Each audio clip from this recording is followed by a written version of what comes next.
할렐루야. 호흡 있는 자마다 여호와를 찬양할지어다. 그발강가에서 특세 세 번째 주간 월요일입니다. 오늘도 하나님께서 우리에게 부어주실 은혜를 기대하면서 우리 하나님께 찬양드리겠습니다.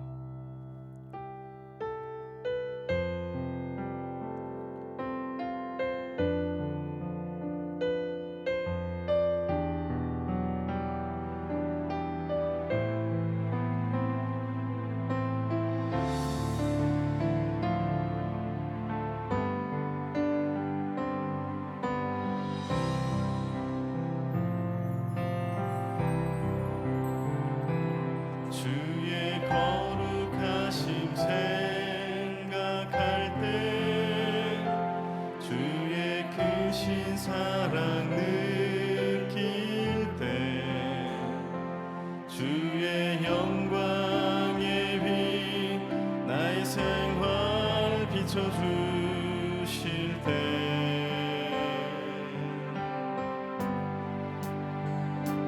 주가 주신 기쁨 맛볼 때에 주의 사랑 속에 나 잠길 때 주의 영광의 빛 나의 생활 비춰주실 때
생각할 때 주의 크신 사랑 느낄 때 주의 영광의 빛 나의 생활 비춰주실 때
우리 주로다.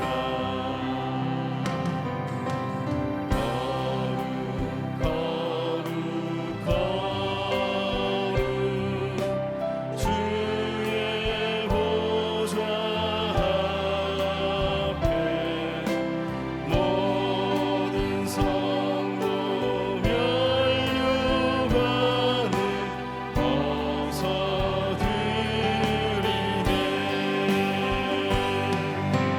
전국 천사 모두 주께 굴복하니 영원히 위에 계신 주.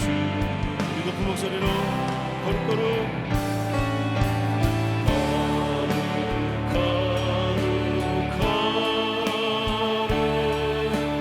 주의 빛난 영광 모든 죄인 누구도 볼 수 없도다.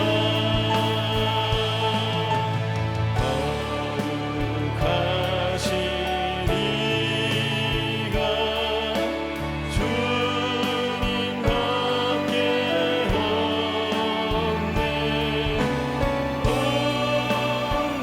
온전히 성립하신 주로다.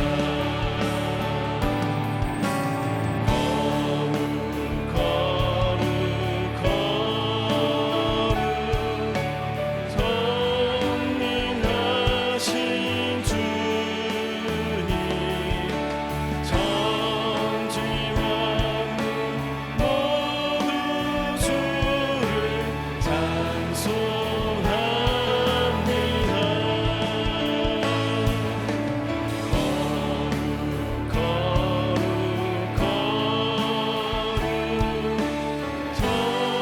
성립하신 주님, 성삼위일체 우리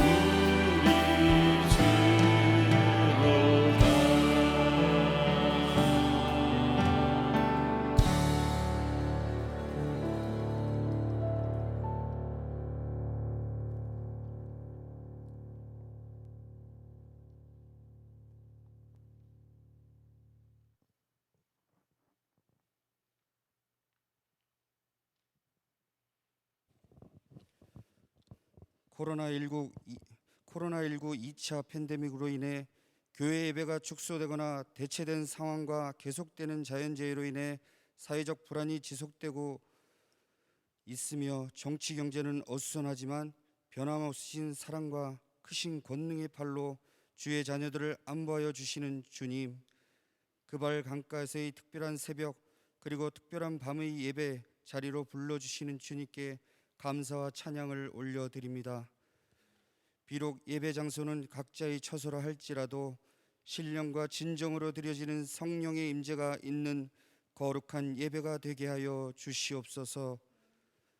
하나님, 지금 코로나19로 인하여 너무나 큰 고통 가운데 있습니다. 함께 예배드리고 싶어도 예배드리지 못하며 하나님 절망 가운데 있는 수많은 교회와 성도님들이 있습니다. 아버지 하나님, 우리를 불쌍히 여겨 주시사 이 모든 전염병에서부터 끊어지게 하여 주시옵고, 아버지 하나님께 함께 예배드리며 주님을 송축하는 일들이 속히 일어날 수 있도록 주님 인도하여 주시옵소서. 하나님 아버지, 어려운 상황 가운데서도 사역의 자리를 묵묵히 지키는 교회의 일꾼들과 기도의 자리를 지키는 성도들의 건강을 지켜 주시옵고, 교회의 각 기관과 다음 세대가 흔들리지 않고 오히려 부흥하는 기회가 되도록 은혜를 주옵소서. 코로나 사태로 예안교회 성도님들의 가정과 사업에 경제적인 어려움이 없도록 인도하여 주시고, 그 어느 누구도 바이러스에 감염되지 않도록 지켜주시고, 우리가 아버지 하나님 주님 앞에 예배드림이 큰 기쁨이 되지 못한 거 회개하고 주님께 나아가오니 온 백성들이 아버지 하나님께 예배드리는 기쁨을, 기도하는 기쁨을 회복시켜 주시고 예수 그리스도 안에서 아름다운 하나님 전에서 기도하며 예배드리는 일 속히 허락하여 주시옵소서. 말씀으로 복 주시는 아버지 하나님, 이 시간도 주님의 말씀을 사모합니다. 하나님께서 우리 교회 백성원 담임 목사님을 사랑하여 주시고 하나님의 말씀을 전하여 주실 때 말씀의 권능이 나타나게 하시니 감사합니다. 하나님께서 주시는 말씀을 통해 이 새벽 저희가 기도하는 사람으로 변화되고 감사하면서 눈물이 있는 신앙인으로 하나님의 나라와 의를 구하는 사람으로 변화되게 하실 줄 믿습니다. 예수 그리스도의 보혈로 새롭게 될 줄 믿고 감사드리며 예수 그리스도의 이름으로 기도드렸습니다. 아멘.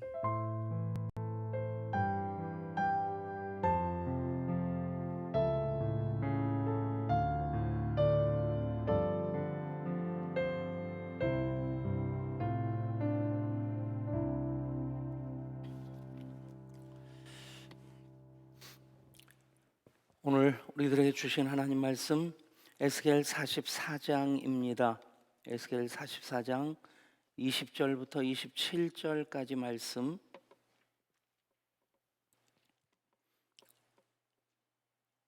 에스겔 44장 20절부터 27절까지 우리 한 목소리로 같이 읽겠습니다. 그들은 또 머리털을 밀지도 말며 머리털을 길게 자라게도 말고 그 머리털을 깎기만 할 것이며 아무 제사장이든지 안뜰에 들어갈 때에는 포도주를 마시지 말 것이며 과부나 이혼한 여인에게 장가들지 말고 오직 이스라엘 족속의 처녀나 혹시 제사장의 과부에게 장가들 것이며 내 백성이 거룩한 것과 속된 것의 구별을 가르치며 부정한 것과 정한 것을 분별하게 할 것이며 송사하는 일을 재판하되 내 규례대로 재판할 것이며 내 모든 정한 절기에는 내 법도와 율례를 지킬 것이며 또 내 안식일을 거룩하게 하며 시체를 가까이 하여 스스로 더럽히지 못할 것이로되 부모나 자녀나 형제나 시집가지 아니한 자매를 위하여는 더럽힐 수 있으며 이런 자는 스스로 정결하게 한 후에 7일을 더 지낼 것이요 성소에서 수종들기 위해 안뜰과 성소에 들어갈 때에는 속죄제를 드릴지니라. 주 여호와의 말씀이니라. 아멘. 그발 강가에서의 특별한 새벽과 특별한 밤, 코로나19 상황이 엄중해지면서 이제 방역 단계가 2.5단계로 올라가고, 그래서 우리가 대면 예배를 전면 금지 당했죠. 그래도 그 과정 속에서 우리가 사회 속의 교회이기에 우리가 그 부분에 대해서 더 우리 자신을 돌아보는 그런 계기로 삼을 필요도 분명히 있다 싶습니다. 그러면서 또 우리가 어떤 환경에서든지 신앙이 움츠러드는 것이 아니라 오히려 그것을 거슬러 올라가는 더 생명을 가진 신앙으로서의 적극성을 갖기 위해서 그발강가에서의 특세와 특밤을 시작했습니다. 이제 2주간까지 이번 주까지 이어지고 코로나 상황이 쉽게 종식되진 않을 것입니다. 그렇게 보여지진 않고 또 코로나가 전문가들 얘기 보면 내년 상반기까지 지속될 것이다 하다가 이제는 내년 하반기까지를 얘기하고 있습니다. 하반기까지 종식된다는 그 기준이 무엇인지 제각각 다르긴 한데 그런데 정말 이 코로나19 이전과 같은 그런 상황으로 돌아오기까지는 또 많은 시간이 걸릴 것이다. 교회도 그럴 것이라 생각합니다. 그 가운데 우리가 정말 하나님께 온전히 예배하는 자로서 그 환경을 넘어서는 예배자 됨을 우리가 훈련하고 지켜나간다고 한다면 이 모든 시간들이 잃어버린 시간이 아니라 오히려 하나님을 더 가까이서 만나고 더 깊이 만나는, 그리고 시간과 공간을 초월해서 우리가 예배자가 되는, 제가 그 표현을 몇 번 썼는데, 사탄은 교회의 문을 닫았다고 회심의 미소를 짓지만 하나님께서는 모든 가정을 교회로 세우고 계신다 하시면서 오히려 그것으로 기뻐하십니다. 우리가 하나님 편에서 이 코로나19의 상황을 본다면 하나님 다루시는 그 하나님의 목적을 우리가 볼 수 있으리라 믿습니다. 어쩌면 그발강가에서의 특별한 새벽과 특별한 밤이 시즌 1이 되고, 또 우리 창립기념주일 임직식이 있습니다. 그것을 준비하고 또 진행하면서, 그리고 추수감사절까지 이어지면서 우리가 시즌 2를 또 제 마음으로 준비하고 있는데, 그래야 될 이유는 우리가 어떤 상황에서든지 예배자로 하나님 앞에 서기 위해서 거룩한 몸부림을 해야 될 사람들이고, 그것이 우리들에게 얼마나 큰 은혜와 복이 되고 기쁨이 되고 능력이 되는지 우리들은 그것을 경험한 사람들이기 때문입니다. 그 모든 과정들, 또 일단 그발강가에서의 특세와 특밤이 이 한 주간 이어지면서 또 하나님 주시는 풍성한 은혜로 가득가득 채워지는 시간들 될 수 있기를 소원합니다. 오늘 에스겔 44장부터 46장까지 말씀이고, 내일 47장, 48장, 그러면 그발강가에서 시작되었던 에스겔의 환상이 거룩한 성전의 비전으로 이렇게 마무리되어지면서, 거룩한 성전의 비전이 48장으로 끝나는 것 아니고 그것이 또 우리들에게 거룩한 성전에서의 삶으로 이어가게 하시는 새로운 막이 열리게 되는 것, 우리가 에스겔서를 정리하면서 이제 그렇게 새로운 막을 열고 나가면 당연히 순서적으로도 다니엘서와 연결되어지지만, 다니엘서가 이방 나라에서 다니엘이 거룩한 사람으로 어떻게 살았는가에 대한 실제적인 모습을 보여줍니다. 그러니까 성전의 비전으로 새로운 막이 열려질 때 이제 다니엘을 보면서 다니엘처럼 살아야 되겠구나, 그것이 거룩한 삶이구나 하는 것, 우리가 또 이어서 다니엘서를 통해 주실 은혜로 기대해야 될 부분이라 생각합니다.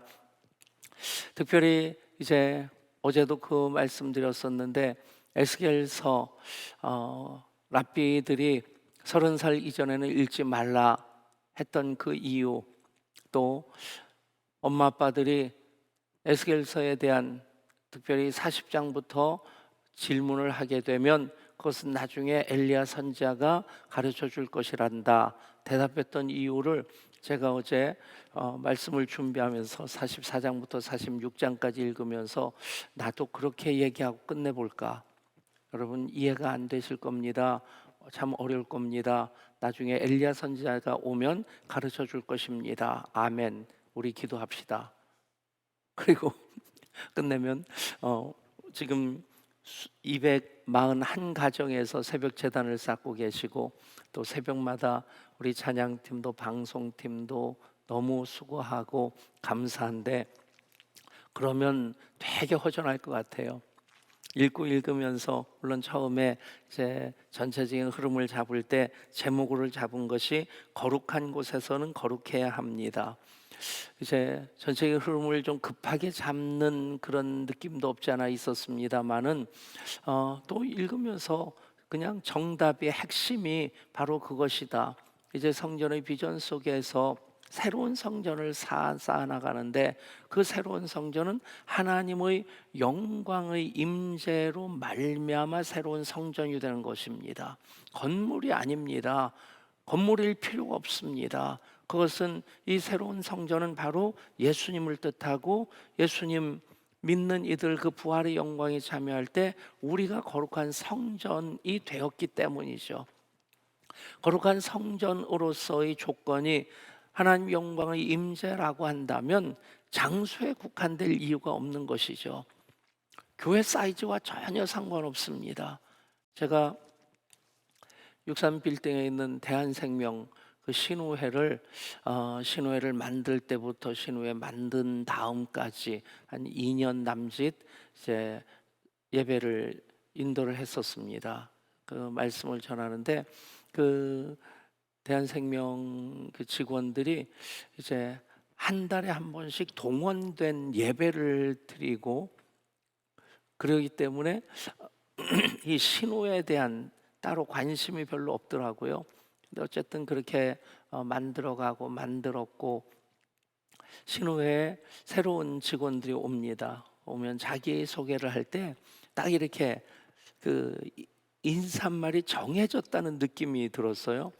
조금 이름 있는 사이즈 큰 교회 다니는 사람들은 저 어느 교회 다니는 누구입니다, 그걸 자랑스럽게 얘기해요.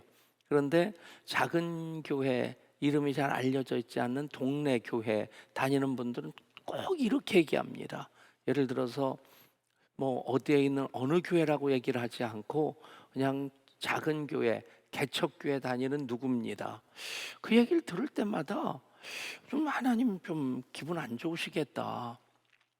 여러분 그렇지 않습니까? 작은 교회라고 그 교회가 교회 아닌 것 아니고, 오히려 저도 뭐 목회의 연륜이 좀 긴 편이고 또 나이도 이젠 들었고, 그런데 한국교회 전체를 보면요, 물론 사람들의 주목은 큰 교회 목사님들이 받습니다만, 제 입장에서 보면 무림의 고수들이 있다는 생각을 해요.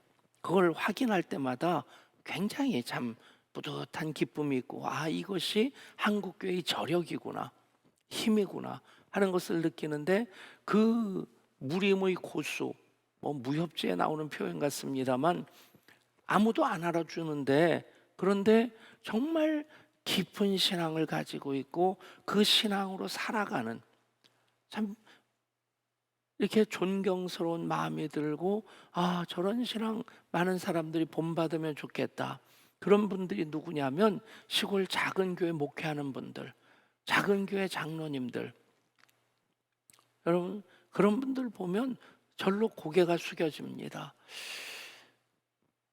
그런 것을 이렇게 비교해 본다면, 큰 교회 목사님들, 큰 교회에서 사역하는 분들, 그런 분들은 남들이 알아주는 것 때문에 남들에게 보여지기 위한 목회, 보여지기 위한 사역의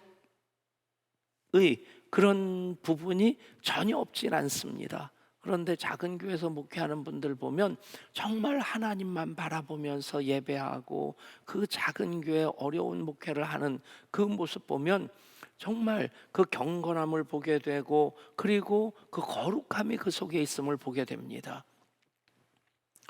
어제 말씀을 다 하나로 정리한다면, 즉 교회를 교회되게 하는, 성전을 새로운 성전 되게 하는 그 조건, 이유가 하나님 영광의 임재입니다. 그러면 하나님 영광의 임재가 어떤 모습으로 보여져야 되느냐? 그것이 바로 거룩함으로 보여져야 된다는 얘기입니다. 이미 성전의 비전, 설계도가 그려졌고, 그곳에 이제 하나님의 영이 충만함으로 임하셨고, 그 속에서 이렇게 하라 하는 그런 규정들이 44장, 45장, 46장까지 이어지는데, 그 44장에서는 전체적으로 보면 제사장들로 인하여서 너희는 내 백성에게 거룩한 것과 속된 것의 구별을 가르치며 부정한 것과 정한 것을 분별하게 할 것이며, 그 기준으로서 머리털을 밀지 말고, 그리고 자라게도 하지 말고, 즉 아무렇게도 두지 말고 머리털을 단정하게 깎기만 할 것이며, 뭐 이발하는 거 그냥 빡빡 스킨헤드처럼 그냥 밀어버리는 것이든지, 아니면 그냥 머리털을 봉두남발이라고 하나요? 어쨌든 그냥 가꾸지 않고 그냥 자라게 하는 것, 뭐 내 멋인데 내 생각대로 할 수 있지 않겠냐. 뭐 미국 사람들 왜 그러냐 그러면 It's my philosophy입니다. 내 철학이다, 내 마음이다, 뭐 그런 얘기를 하는데, 뭐 그게 철학이 무슨 뭐 있겠어요. 귀찮으니까, 아니면 그게 멋있어 보일 테니까.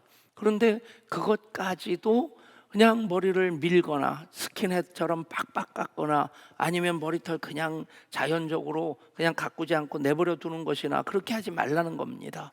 머리털을 자르기만 깎기만 할 것이며, 그러니까 제사장으로서 거룩한 그 직분을 감당하는 사람으로서 거룩하게 보이도록 하란 얘기입니다.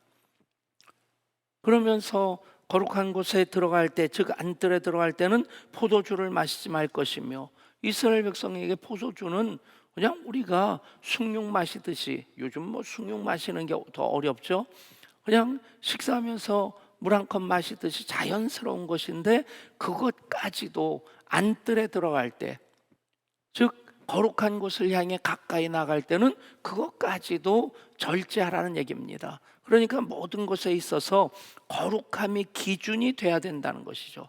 거룩함을 제사장이 그 삶으로서, 사역을 통해서, 그 어떤 의복이나 또 머리의 모습을 통해서도 보여줘야 된다는 겁니다.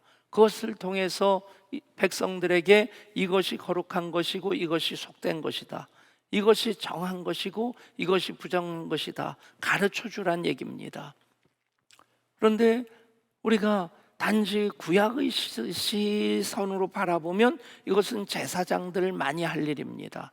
그런데 신약의 입장에서 보면 이것은 우리들이 해야 될 일입니다. 왜 그렇습니까? 우리 모두는 이미 교회가 된 사람들입니다. 이미 교회이고, 이미 우리는 왕같은 제사장이고 거룩한 나라요 하나님의 소유된 백성입니다. 그것을 위해서 하나님께서 우리를 택하셨고, 그것을 위해서 예수님이 십자가에 달려 죽으셨습니다. 간디가 한 말 중에 유명한 말이 있습니다. 만일 그리스도인이 그리스도교적인 삶을 충만하게 산다면, 즉 그리스도인이 그리스도인답게 산다면 인도에는 힌두교인이 단 한 사람도 남아있지 않을 것이다. 간디가 또 그 얘기를 했어요. 나는 그리스도는 좋아하지만 그리스도인은 좋아하지 않습니다. 그것에서 우리가 참 아프게 들어야 될 말입니다. 인도에 가보니까 인도의 모든 집회의 초상화는 다 간디입니다. 우리식으로 얘기하면 100원짜리, 500원짜리, 1000원짜리, 5000원짜리, 만원짜리, 5만원짜리 다 간디 얼굴이에요. 아, 이 사람들 참 지겹겠다, 그 생각이 들었어요. 그런데 또 인도에서 열흘 남짓 지내면서 끊임없이 그 질문이 생겼습니다. 도대체 간디가 인도를 위해서 뭘 했을까? 물론 비폭력 독립운동을 한 정신적인 지주였기 때문에 얼마나 존경하면 모든 집회에 다 간디 얼굴을 넣겠습니까? 그런데 선교사들끼리 그런 얘기를 한다고 해요. 인도에서 적응하면 전 세계 못 갈 선교지가 없다. 어디든 적응할 수 있다. 그게 실감 나더라고요. 근데 인도 얘기를 할 것이 아니라 우리 얘기를 해야 됩니다. 솔직히 요즘 코로나19 상황에서 많이 마음이 불편합니다. 속상하고 답답하고 억울하기도 하고. 몇 주 전에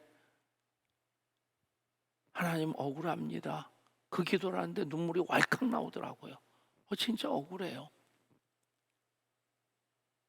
그런데 그 이유를 하나하나 토박 올라가 보면 결국에 교회가 거룩하지 못했기 때문이고 교인들이 거룩하게 살지 못했기 때문입니다.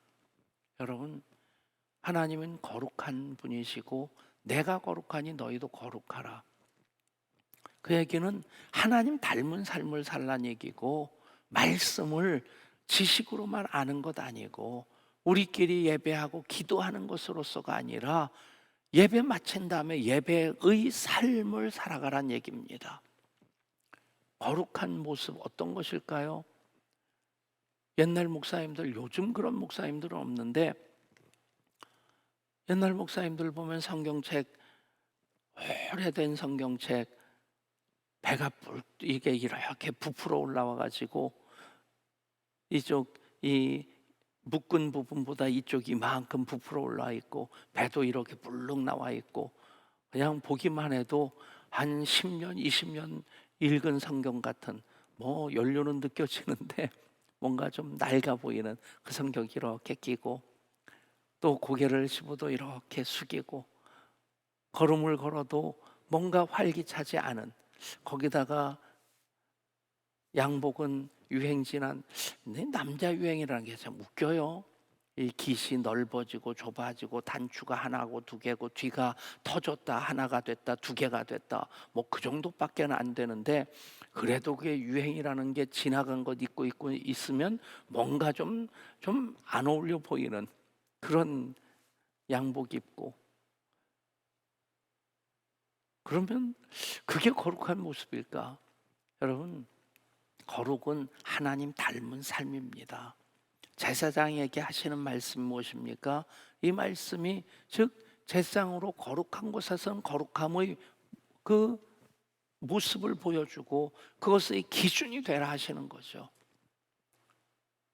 그러면서 우리로 하나님께서 이 말씀, 오늘 우리들에게 주시는 것, 한번 여러분 오늘 그 고민 가지고 살아보십시오. 운전할 때 다른 사람 내 차를 바라보면 저 사람 예수 믿는 사람 같다.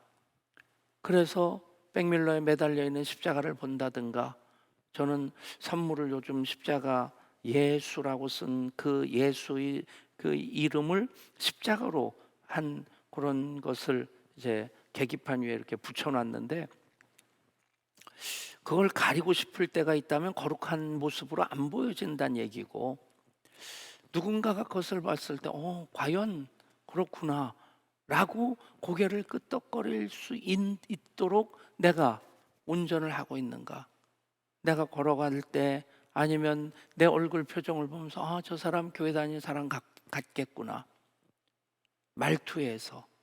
여러분, 그것이 우리 속에 가득할 때 그것이 드러나게 된다는 것입니다. 여러분, 내 속에 거룩함이 있을 때 그것이 찬양으로 나오고, 내 속에 거룩함이 있을 때 그게 감사로 표출이 되어지는 것입니다. 수도원과 감옥의 공통점이 다 격리되어 있고 자유가 제한되어 있는 곳인데, 그런데 수도원에서는 감사하고 감옥에서는 불평하고 원망합니다. 그걸 적용한다면 똑같은 환경 속에서 감사하는 사람들은 그 속에 거룩함이 있다는 얘기고, 똑같은 환경 속에서 불평하고 원망하는 사람 속에는 거룩함이 없다는 얘기입니다. 여러분, 거룩한 곳에는 거룩해야 합니다. 우리가 성과 속의 구분, 정한 것과 부정한 것의 그 경계를 가르는 것보다 더 중요한 고백은 하나님이 만유의 하나님이시고 하나님이 만유 가운데 계시고 하나님 역사의 주인으로 모든 것을 다스리고 계신다는 고백입니다.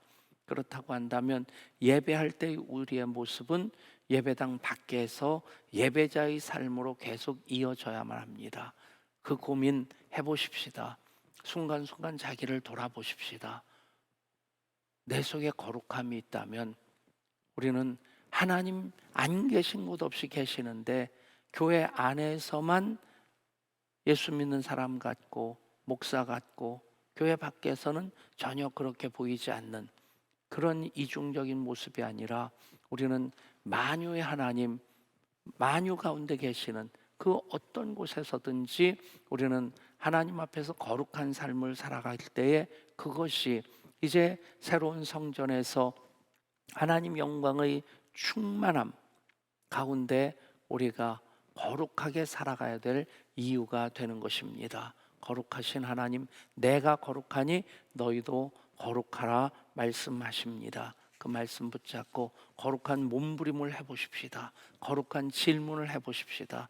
우리의 찬양이 거룩한 찬양이 되게 하고 우리 기도가 거룩한 기도가 되게 하는 것, 꾸며낸 모습이 아니라 우리 속에 거룩이 있을 때, 우리가 하나님 닮은 삶을 살아갈 때 그런 모습이 나타나 보여지는 것입니다. 저 자신도 부족합니다. 저도 이렇게 살아갈 자신이 그렇게 있다고 자신 있게 대답하기 좀 어렵습니다. 그럼에도 목사이기에 목사답게 살려고 하는 것, 그것이 결국에 거룩함으로 살아가는 모습이 되는 것입니다. 마찬가지로 모든 예언가족들 예언가족답게 살고 그리스도인답게 살고자 할 때 그 거룩함이 그 삶 속에서 드러나게 될 줄 믿습니다. 그 거룩한 고민으로 이 하루를 열어가시는 우리 모든 예배자 되시기를 주님 이름으로 축복합니다.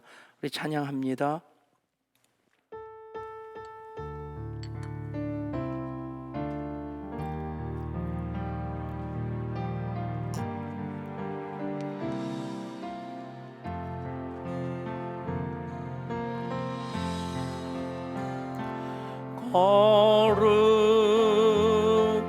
거룩하신 하나님 주께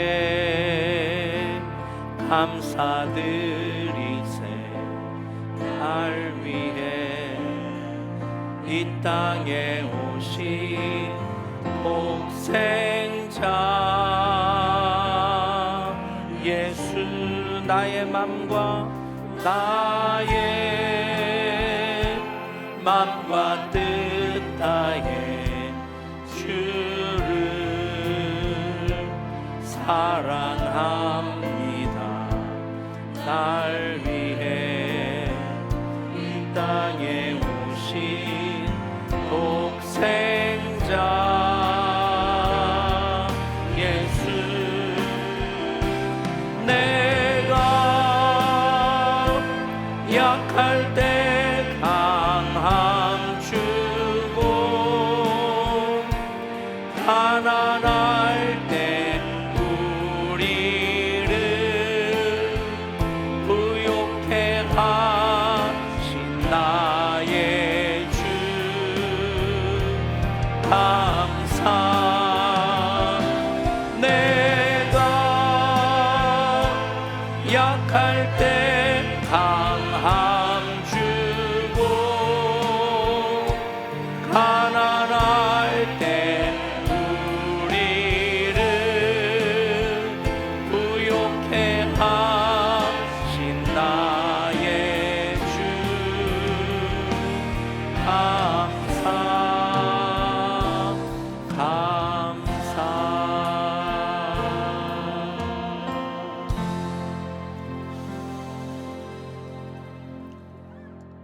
우리가 예배할 때 영과 진리로 예배하는 예배자 되기를 소원하는 마음이 있습니다. 어떻게 하면 됩니까? 노력해서가 아니라 우리 속에 거룩함이 가득할 때 우리는 영과 진리로 예배할 수 있게 됩니다. 우리 속에 거룩함이 기도가 되고 찬양이 되고 그대로 삶이 될 때 우리는 목사다운 목사, 장로다운 장로, 그리스도인다운 그리스도인으로 살아갈 수 있게 됩니다. 성령님이 우리 가운데 계시기에 우리가 그렇게 살아가려고 결단하면 성령님이 도와주십니다. 함께 하십니다. 역사하십니다. 아, 과연 그렇구나. 그 모습으로 그리스도인들이 보여지면 손가락질하던 그 손가락이 부끄러워집니다.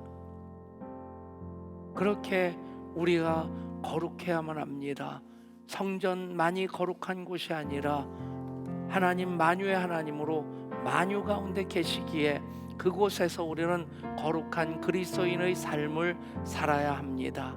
먹든지 마시든지 무엇하든지 하나님 영광을 위해서 하는 것, 그것이 바로 거룩한 삶입니다.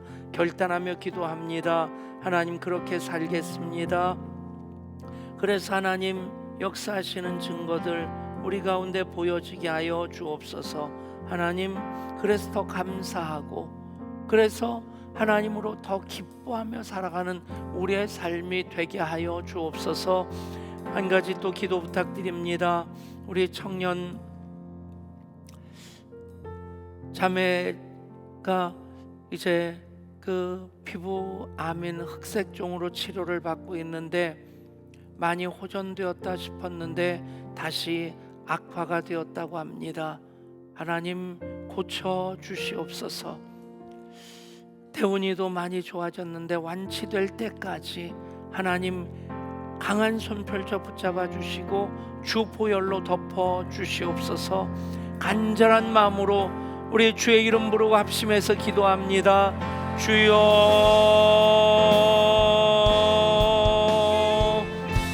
아버지 하나님의 영광의 충만함으로 새로운 성전이 되게 하셨습니다. 그곳에 거하는 자들, 예배하는 자들, 거룩한 하나님 백성으로 거룩한 예배를 드리게 하시고 거룩한 삶을 살아가기 원하시기에 오늘 말씀을 통해 거룩한 곳에서는 거룩해져야 된다 말씀하십니다. 세상이 제자의 삶을 사는 것 바로 거룩한 삶의 모범을 위해서입니다. 하나님, 우리로 자녀 삼아 주셔서 내가 거룩하니 너희도 거룩할지어다 말씀하십니다.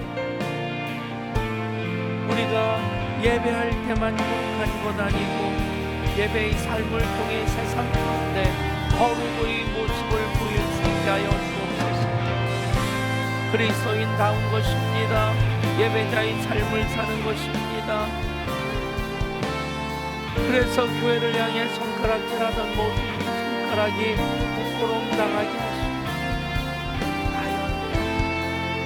과연 그렇고 과연 예수 믿는 사람들, 그래서 모든 오해가 다 사라지고 해결되고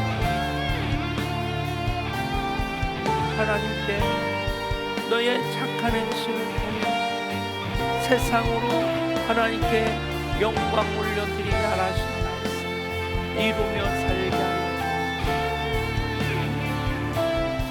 그렇게 도전하고 그렇게 살아요.